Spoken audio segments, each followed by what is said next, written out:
At 9:17 on the morning of January 22, 1943, Second Lieutenant John George crouched in the ruins of a Japanese bunker west of Point Cruz, watching a banyan tree 240 yards away through a scope his fellow officers had laughed at for 6 weeks.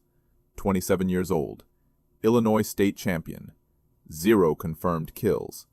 The Japanese had 11 snipers operating in the Point Cruz groves, and in the past 72 hours, they had killed 14 men from the 132nd Infantry Regiment. George's commanding officer had called his rifle a toy. The other platoon leaders called it his mail-order sweetheart.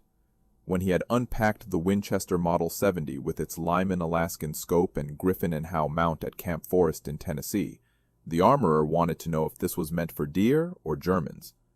George explained it was for the Japanese. They shipped out before the rifle arrived. George spent the voyage to Guadalcanal watching other men clean their Garands, while his own weapon sat in a warehouse in Illinois. He requested it be forwarded through military mail.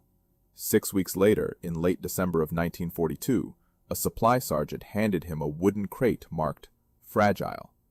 Inside was the rifle he had saved 2 years of National Guard pay to buy. The rifle weighed 9 pounds. The scope added another 12 ounces. The Garand issued to every other man in his battalion weighed 9.5 pounds with no magnification. George's rifle was bolt action, 5 rounds. The Garand was semi-automatic, 8 rounds. Captain Morris ordered him to leave the sporting rifle in his tent and carry a real weapon. George carried it anyway. The 132nd Infantry had relieved the Marines on Guadalcanal in late December of 1942. The Marines had been fighting since August. They had taken Henderson Field. They had held it. But they had not taken Mount Austin, and they had not cleared the Japanese from the coastal groves west of the Matanacao River. Mount Austin stood 1,514 feet tall. The Japanese called it the Gifu. 500 men, 47 bunkers. George's battalion attacked on December 17th. They fought for 16 days. They lost 34 men killed and 279 wounded before they finally took the western slope on January 2nd. By then, George had fired his Winchester exactly 0 times in combat. The jungle around Point Cruz was different.